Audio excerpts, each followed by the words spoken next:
கிறிஸ்துவுக்குள் அற்புதங்களாகவும் அடையாளங்களாகவும் இருக்கிற என் நண்பர்களே உங்கள் யாவரையும் மறைப்பொருளை வெளிப்படுத்தும் இயேசு கிறிஸ்துவின் இனிய நாமத்தில் நான் உங்களை வாழ்த்தி வரவேற்கிறேன். நமது தேவனாகிய கர்த்தர் நம் உள்ளம் அறிந்து நமக்கு உதவுவார்.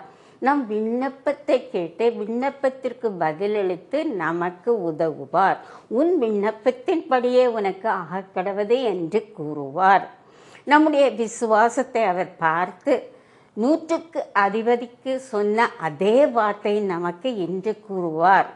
உன் விசுவாசத்தின்படியே உனக்கு ஆகக்கடவது என்று கூறுவார். நம்முடைய பலவீனங்களை அறிந்து அவர் நமக்கு உதவுவார். நமது பெருமூச்சுகளை அறிந்து அவர் நமக்கு உதவுவார்.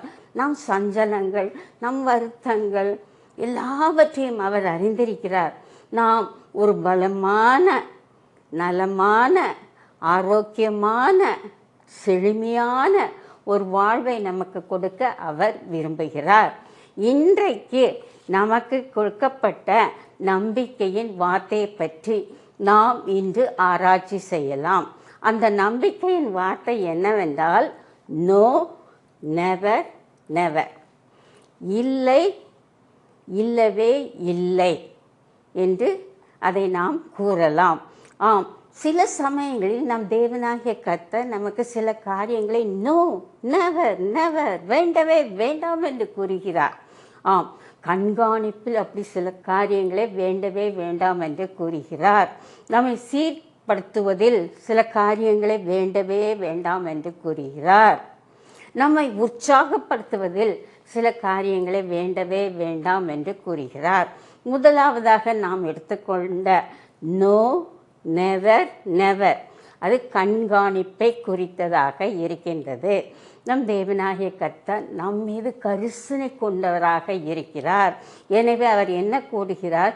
நான் உன்னை கைவிட மாட்டேன், நான் உன்னை அழிக்க மாட்டேன், நான் உன்னை மறக்க மாட்டேன் என்று கூறி நோ, நெவர், நெவர் என்று கூறுகிறார்.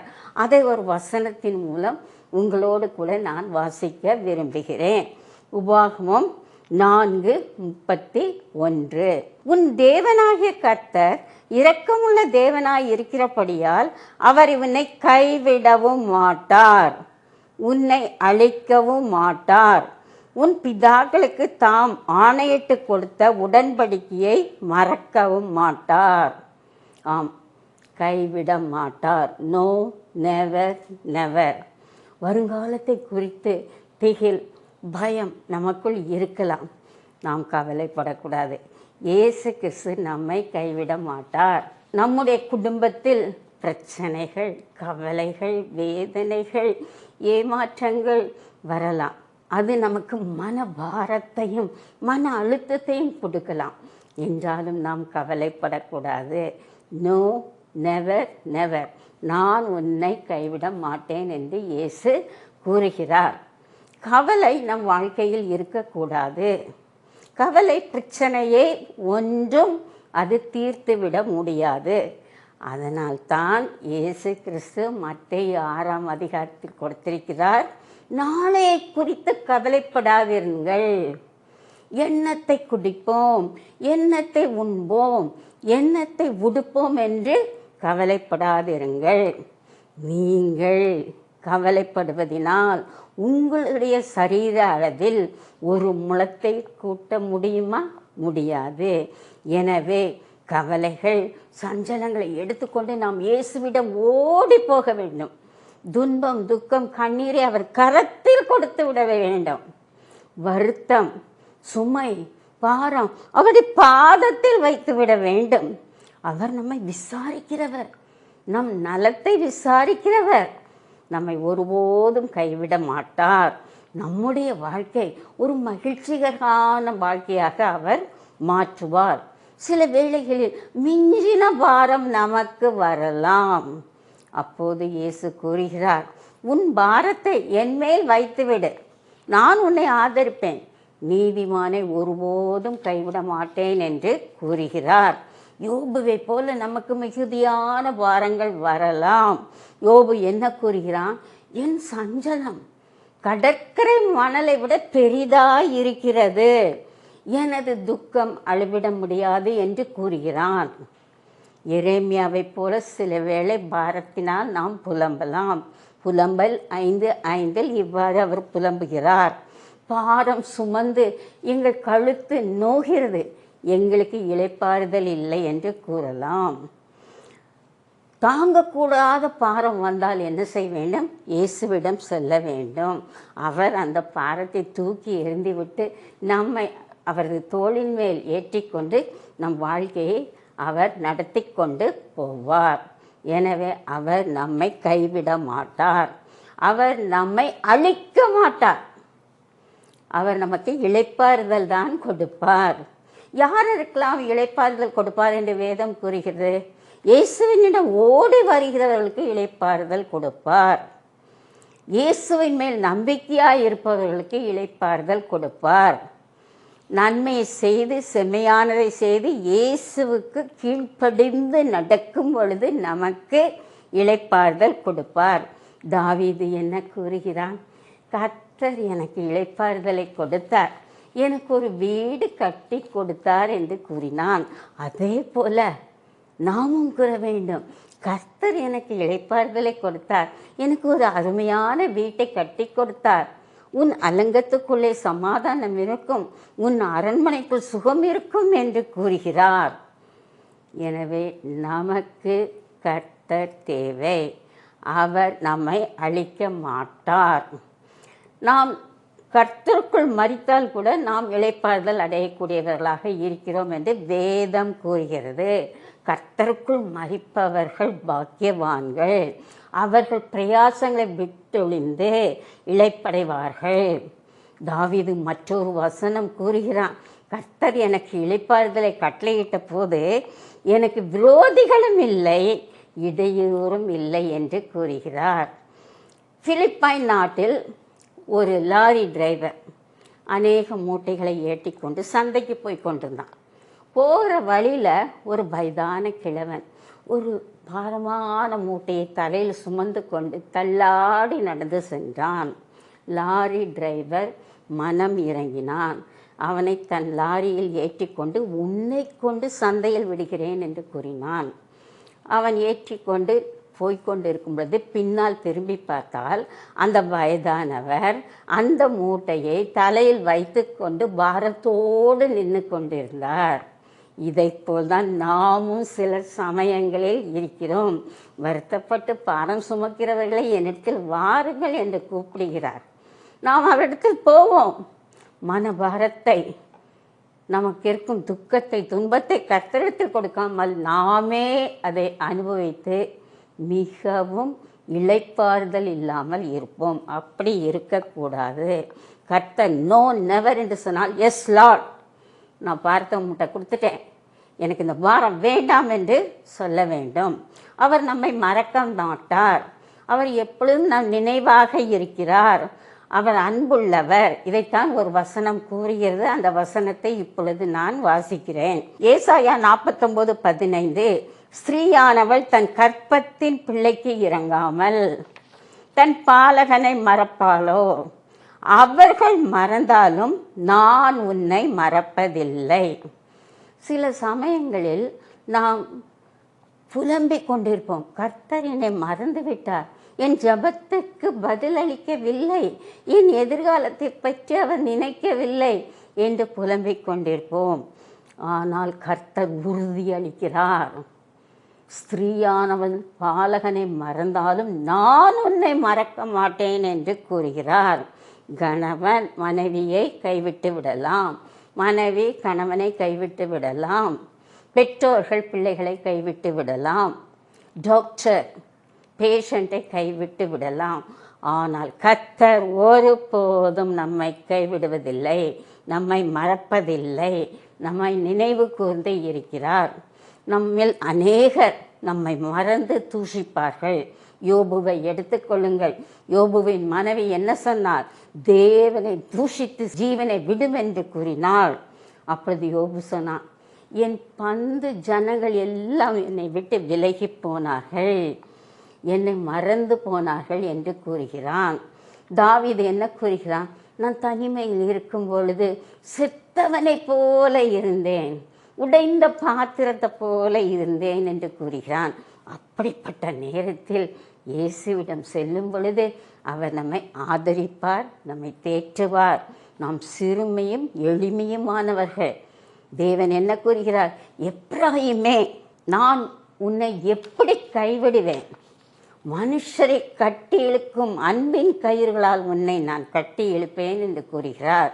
மற்றொரு வசனம் கூறுகிறது, அநாதி சிநேகத்தால் நான் உன்னை சிநேகித்தேன், நான் காருண்யத்தால் உன்னை இழுத்து கொண்டேன். இன்றும் இயேசு கிறிஸ்து பரலோகத்தில் நமக்காக பரிந்து பேசிக்கொண்டு நம் நினைவாக இருக்கிறார். ஒரு பாடல் ஒன்று நினைவுக்கு வருகிறது, மறக்கப்படுவதில்லை, நான் மறக்கப்படுவதில்லை. என் தாய் மறந்தாலும், என் தந்தை என்னை வெறுத்தாலும் இயேசு என்னை மறக்க மாட்டார். எனக்கு கலக்கம் இல்லை, திகில் இல்லை, பயம் இல்லை என்று பாடிக்கொண்டே இருக்க வேண்டும். இரண்டாவது நோ நெவர் நெவர் என்னவென்றால், நாம் சீர்படுத்தும் வண்ணம் இயேசு கிறிஸ்து நமக்கு இந்த வார்த்தையை கூறுகிறார். நான் நெறிந்த நாணலை முறிப்பதில்லை, மங்கி எரிகிற திரியை அணைப்பதில்லை என்று கூறுகிறார். No never never. இதைத்தான் ஒரு வசனம் இருக்கிறது, அந்த வசனத்தை வாசிக்கிறேன். ஏசாயா 42:3. அவர் நெறிந்த நாணலை முறியாமலும் மங்கி எறிகிற திரியை அணையாமலும் நியாயத்தை உண்மையாக வெளிப்படுத்துவார். நெறிந்த நாணல், நாணல் இப்படி நிற்கும், அப்படியே நெறிந்துடும். இதை போல் நாமும் நம் வாழ்க்கையில் வளைந்து குனிந்து நம்பிக்கையற்ற நிலையில் இருக்கிறோம். அப்பொழுது இயேசு கிறிஸ்து நம்மை முறித்து போட மாட்டார். ஒரு விவசாயி என்ன செய்வான்? நெறிந்த நாணலை முறித்து அப்படியே அக்னியில் போட்டுருவான். ஆனால் இயேசு கிறிஸ்து நம்மை ஆதரிப்பார், நேராக நிறுத்தி தண்ணீர் பாய்ச்சி அழகாக நம்மை வளரச் செய்வார். விடாய்த்த ஆத்துமாவை அவர் சம்பூர்ணமடைய செய்வார், தொய்ந்த ஆத்துமாவை நிரப்புவார். வசனம் கூறுகிறது, நான் கூறவில்லை. அவர் தளர்ந்த கைகளை திடப்படுத்துகிறார், தள்ளாத முழங்கால்களை திடப்படுத்துகிறார். நெறிந்த நாணலை முறிக்க மாட்டார், மங்கி எறிகிற தீனியை அணைக்க மாட்டார். நாம் இயேசு கிறிஸ்துவின் விளக்காக இருக்கிறோம், தீபமாக இருக்கிறோம், சுடராக இருக்கிறோம், மெழுகுவர்த்தியாக இருக்கிறோம். தேவனுடைய பிள்ளைகளே, இயேசு கிறிஸ்துவின் ஒளியை நாம் அவித்து போடக்கூடாது, அதை நாம் அசட்டை பண்ணக்கூடாது. இயேசு கிறிஸ்துவின் 2ஆம் வருகை மட்டும் நாம் பிரகாசமாக எரிந்து கொண்டே இருக்க வேண்டும். இயேசு கிறிஸ்து என்ன கூறுகிறார்? விளக்கை கொளுத்தி மரக்காலின் அடியில் வைக்காமல் விளக்கு தண்டின் மேல் வைக்க வேண்டும் என்று கூறுகிறார். நாம் விளக்கு, மரக்காலின் அடி எனப்படுவது உலக பிரகாரமான ஆசை, பாசம், நாட்டம். எப்பொழுது நாம் உலக பிரகாரமாக நடந்து கொள்கிறோமோ அப்பொழுது நாம் மங்கி எரியும் திரியாக இருப்போம். நமக்கு விளக்கு தண்டு வேண்டும். விளக்கு தண்டு இயேசு கிறிஸ்து. இயேசு கிறிஸ்துவை நிலைத்திருந்து நாம் பிரகாசமாக ஒளியை கொடுத்து கொண்டே இருக்க வேண்டும். மேலும் இயேசு கிறிஸ்து என்ன கூறுகிறார்? விளக்கை கொளுத்தி பாத்திரத்தின் கீழ் வைக்கக்கூடாதாம். பாத்திரம் எனப்படுவது உலக பிரகாரமான சிற்றின்பங்கள். நாம் எப்பொழுது இயேசுவை விட்டு விலகி சிற்றின்பங்களில் ஈடுபடுகிறோமோ அப்பொழுது மங்கி எரியும் திரியாக இருக்கிறோம். மற்றொரு வசனம் இயேசு கூறுகிறார், விளக்கை கொளுத்தி நீங்கள் கட்டிலின் கீழ் வைக்கக்கூடாது. கட்டில் எனப்படுவது சுகபோக வாழ்க்கையாக இருக்கின்றது. யாரெல்லாம் சுகபோக வாழ்க்கை வாழ்கிறார்களோ அவர்களுக்கு மங்கி எரிகிற திரிதான் இருக்கும். எபேசியர் 5:4 கூறுகிறது, தூங்குகிற நீ விழித்து மரித்தோரை விட்டு எழுந்திரு, அப்பொழுது கிறிஸ்து உன்னை பிரகாசிப்பார். ஸோ கட்டிலின் கீழே இருக்கக்கூடாது, நம்ம விழித்து எழ வேண்டும். கர்த்தர் நம்மை பிரகாசிப்பார், அபிஷேக எண்ணெயால் பிரகாசிப்பார், நம்மை புது எண்ணெயால் நம்மை பிரகாசிப்பார். நியூ கினியா என்ற ஒரு சிறிய தீவு உள்ளது. அதில் உள்ள மக்கள் மிகவும் முரட்டாட்டம் உள்ளவர்கள், மூட நம்பிக்கை உள்ளவர்கள், ஆதி குடிமக்களாக இருந்தார்கள். அவர்கள் தங்களுடைய மத சடங்காச்சாரத்தில் நன்றாக குடித்து விட்டு கையில் கத்தியுடன் தங்களை கீறிக்கொண்டு இரத்தம் வடிய வடிய ஆடிக்கொண்டே ஒரு பாடல் பாடுவார்களாம். அதற்கு கொலை பாடல் என்று பெயர். யாரை கொலை செய்ய விரும்புகிறார்களோ அந்த பாடலை பாடிக்கொண்டு போய் அவர்களை கொலை செய்து விடுவார்கள்.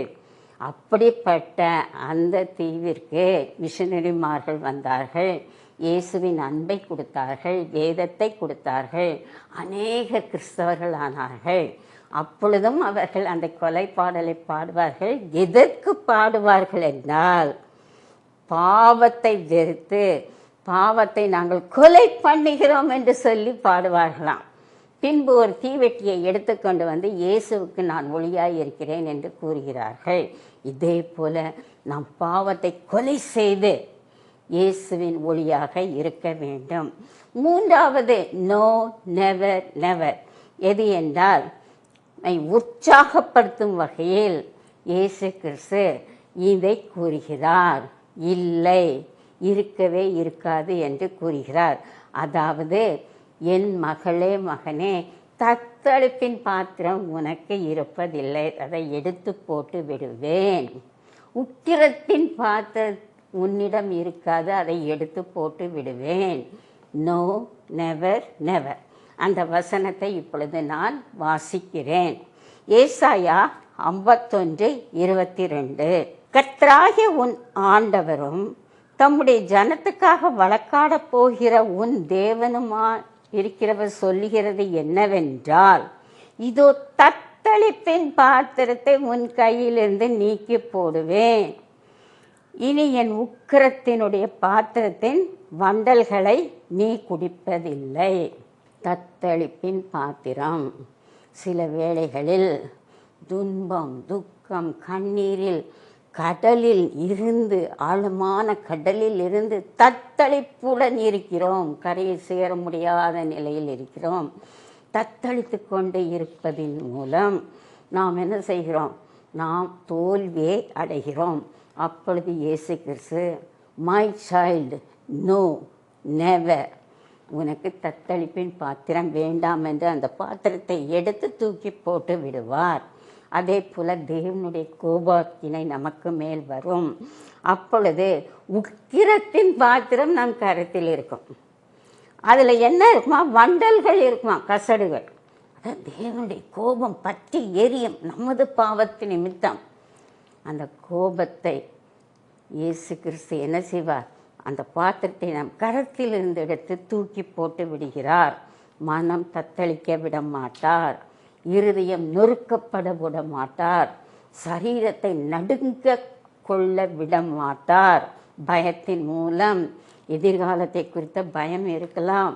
ஜெபத்தில் நமக்கு பதில் கிடைக்கவில்லையே என்று ஒரு தத்தளிப்பின் பாத்திரம் நமக்கு இருக்கலாம்.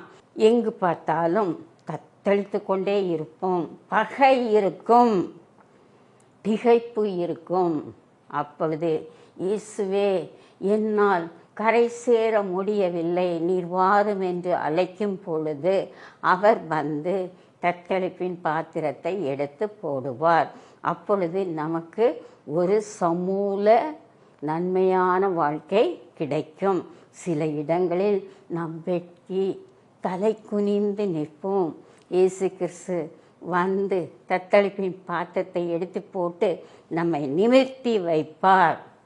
அப்பொழுது நமக்கு சீர் சிறப்பு கிடைக்கக்கூடியதாக இருக்கும். நாம் வெட்கப்பட்டு போவதில்லை. பொல்லாப்பான காரியங்கள் நம் வாழ்க்கையில் நடப்பதில்லை. அதே போல் தீமையான காரியம், தீவினைகள் நம் வாழ்க்கையில் நடப்பதில்லை. நாம் தேவனுக்கு விரோதமாக சில சமயங்களில் பாவங்கள் செய்யலாம். நாம் பாவம் செய்தவுடன் என்ன செய்ய வேண்டும்? பாவ அறிக்கை செய்ய வேண்டும், மனஸ்தாபப்பட வேண்டும். முழங்காலில் நின்று, இயேசுவே, உம்முடைய திரு இரத்தத்தால் என் பாவத்தை கழுவி என்னை சுத்திகரியும், என்னை ஒரு ரட்சிப்பின் பாத்திரமாக எடுத்துக்கொள்ளும் என்று கூற வேண்டும். நாம் பாவ மன்னிப்பை பெறாமல் முரட்டாட்டம் உள்ளவர்களாய், தீமையானவர்களாய் பாவிகளாய் பாவத்தில் மூழ்கி இருப்போம் என்றால் உக்கிரத்தின் பாத்திரம் நமது கரத்தில் கொடுக்கப்படும். இயேசு கிறிஸ்து உக்கிரத்தின் பாத்திரத்தை நமது கரத்தில் கொடுத்து விடுவார். நமக்கு லாங் ரோப் கொடுப்பார். அதாவது கிருபைக்கு மேலே கிருபை கொடுப்பாரு. பாவியே, நீ மனம் திரும்பி என்னிடத்தில் வா, அப்பொழுது என்னுடைய கோபம் உனக்கு மேல் பற்றி எரியாது, என்னுடைய உக்கிரத்தின் பாத்திரத்தை நான் எடுத்து போடுவேன் என்று கூறுவார்.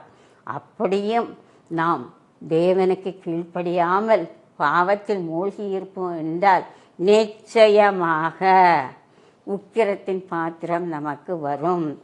எனவே இது ஒரு வார்னிங், இது ஒரு எச்சரிப்பு. நாம் பாவத்தில் மூழ்கி இருக்கும் பொழுது பாவத்தை கொடுத்து நாம் மனஸ்தாபப்பட்டு இயேசுவினிடம் திரும்பி வந்து சிலுவையின் அடியில் வந்து நின்று அவருடைய இரத்தத்தால் நாம் கழுவப்பட வேண்டும்.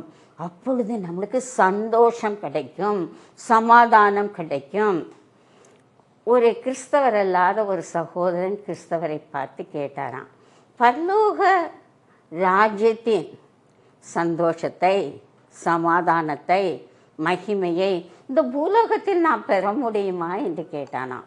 அதற்கு அந்த கிறிஸ்தவர் கூறினாராம், இயேசு கூறினார், பரலோகம் உங்களுக்குள் இருக்கிறது. எனவே இவ்வுலகத்தில் நமக்கு பரலோக ராஜ்யத்தின் இன்பம் கிடைக்கும், தத்தளிப்பு இருக்காது, தேவனுடைய உக்கிர கோபம் நம்மேல் இருக்காது. நாம் வெறுங்கையனாக இயேசுவினிடத்தில் வர வேண்டும்.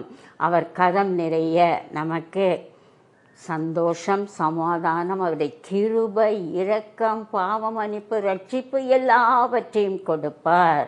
நிர்வாணியாய் இயேசுவினிடத்தில் வரும் பொழுதே அழகான ரட்சிப்பின் வஸ்திரத்தை நமக்கு உடுத்து வைப்பார். நாம் உடைக்கப்பட்ட பாத்திரமாக வரும் பொழுது அவர் அந்த பாத்திரத்தை சீர் செய்து நமக்கு ரட்சிப்பின் பாத்திரத்தை கொடுப்பார். சில வேளைகளில் நாம் நம் வாழ்க்கையில் தத்தளிப்பின் பாத்திரத்திலும் உக்கிரத்தின் பாத்திரத்திலும் இருக்கும் பொழுது கீழே விழுந்து விடுவோம். இயேசு கிறிஸ்து கரம் பிடித்து அப்படியே நம்மை தூக்கி நிறுத்துவார். நம்மை தமது கரத்தால் தாங்குவார். அவர் தாங்கி நிறுத்தி வைப்பார். நாம் சோர்ந்து போன நேரங்களில் நமக்கு பலத்தை கொடுப்பார். சத்துவம் இல்லாத நமக்கு சத்துவத்தை கொடுப்பார். சில வேளைகளில் நம் சரீரத்தில், மனதளவில், ஆவிக்குரிய வாழ்க்கையில் பலவீனர்களாக இருக்கலாம். அப்பொழுது இயேசு கிறிஸ்து உன் பலவீனத்தில் என் பலன் பூரணமாய் விளங்கும் என்று கூறுகிறார். நன்றாக மனதில் வைத்து கொள்ளுங்கள். இயேசு கிறிஸ்து சில நேரங்களில், சில காரியங்களில் நம்மிடம் வந்து கூறுகிறார், நோ, நெவர், நெவர் என்று கூறுகிறார். அதாவது இல்லை, இல்லவே இல்லை என்று கூறுகிறார். நம்மை கண்காணித்து கொண்டே இருப்பார். அவர் கண்காணித்து கொண்டு இருக்கும் பொழுது அவர் நம்மை கைவிட மாட்டார், நம்மை அழிக்க மாட்டார், நம்மை மறக்க மாட்டார். சில வேளைகளில் நம்மை சீர்படுத்த விரும்புகிறார். அப்பொழுதும் அந்த கான்செப்டை கொடுப்பார், நோ, நெவர், நெவர். ஆம், நீ மங்கி எறிகிற திரியாய் இருக்கலாம், நான் அதை ட்ரிம் பண்ணி அதற்கு பரிசுத்தாவியின் எண்ணெயை ஊற்றி உன்னை பிரகாசமான ஒரு சுடராக மாற்றுவேன் என்று கூறுகிறார். நீ ஒடிக்கப்பட்ட, கீழே மடிக்கப்பட்ட ஒரு நெறிந்த ஒரு செடியை போல் இருக்கலாம், நாணலை போல் இருக்கலாம். அப்பொழுது உனக்கு தண்ணீர் பாய்ச்சி உரம் போட்டு கொத்தி ஒரு நல்ல ஒரு செடியாக நான் உன்னை வளர வைப்பேன் என்று கூறுகிறார். நம்மை உற்சாகப்படுத்தும் நேரத்தில் அவர் வந்து நமக்கு கூறுகிறார், நோ, நெவர், நெவர் என்று கூறுகிறார். ஆம், சில காலகட்டத்தில் நாம் தத்தளிப்பின் பாத்திரத்தில் இருக்கலாம். அந்த பாத்திரத்தை எடுத்து போடுபவர் இயேசு கிறிஸ்து. அதே போல கர்த்தருடைய உக்கிர கோபம் நம்மீது இருக்கும். அதை எடுத்து போடுகிறவர் இயேசு கிறிஸ்துவாக இருக்கிறார். எனவே நன்றாக ஞாபகத்தில் வைத்துக் கொள்ளுங்கள், நம்முடைய வாழ்க்கையில் எப்படி எல்லாம் நாம் அடிபட்டு சீர்குலைந்து கீழே விழுந்து கிடக்கிறோமோ அப்பொழுது நாமே நம்மை தேற்றிக் கொள்ளக்கூடாது. பக்கத்தில் இருக்கிறவர்களிடம் ஓடிப்போய் ஜெபிக்க வேண்டும் என்று சொல்லவில்லை. அவர்களிடம் ஜெபிக்கலாம் என்றாலும் முதலாவதாக இயேசுவினிடம் ஓட வேண்டும். அவர் ஒருவரே நமக்கு எல்லாவற்றையும் கண்காணிப்பவர், எல்லாவற்றையும் சீர்படுத்துபவர், எல்லாவற்றிற்கும் நற்கிரியையாக இருந்து நம்மை ஒரு நல்ல ஒரு விளக்காக அவர் நம்மை உபயோகப்படுத்துகிறார். எழும்பி பிரகாசி, ஒளி உன் மீது வந்தது என்று கூறுகிறார். இப்பொழுதே நாம் எழும்பி பிரகாசிக்க வேண்டும். இயேசு கிறிஸ்துவின் ஒளி நம் மீது பட வேண்டும். நாம் அந்த ஒளியை மற்றவர்களிடம் எடுத்து சொல்லக்கூடியவர்களாக இருக்கிறோம். கர்த்தர் தாமே இந்த வசனங்களை ஆசீர்வதிப்பாராக. கிறிஸ்துவுக்குள் பிரியமானவர்களே, சத்திய வசனத்தை கேட்போம். இப்பொழுது நாம் ஜெபிக்கலாமா? கண்களை மூடி ஜெபிப்போம். அப்பா பிதாவே, அன்பின் பிதாவே, உம்மை துதிக்கிறோம், உம்மை வணங்குகிறோம், உம்மை புகழுகிறோம், உம்மை மகிமைப்படுத்துகிறோம். ஆம் கர்த்தாவே, இந்த ஒரு நல்ல நிகழ்ச்சிக்காக, நற்செய்தி காட்டும் புதிய பாதை என்ற நிகழ்ச்சிக்காக நாங்கள் உம்மை துதிக்கிறோம் கர்த்தாவே.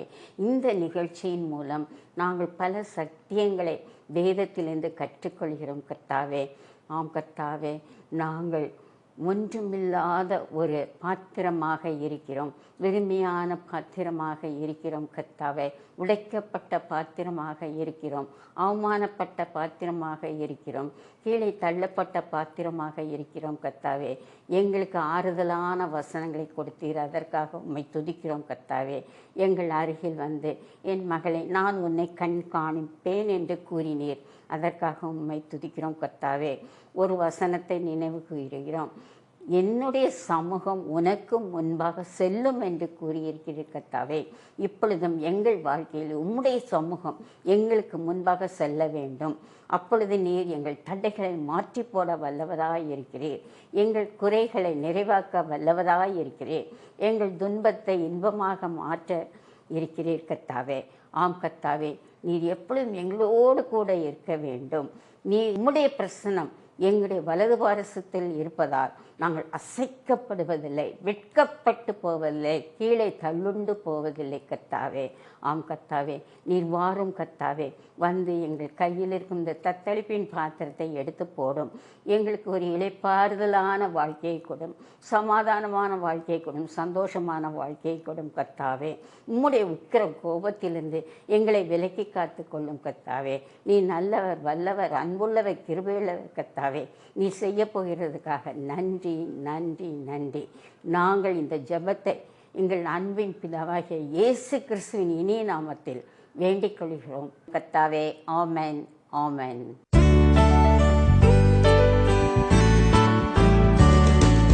நானும் என் வீட்டாருமோ வென்றாம் கர்த்தரையே சேவிப்போம். நீயும் சேவிப்பாயா? நீயும் சேவிப்பாயா?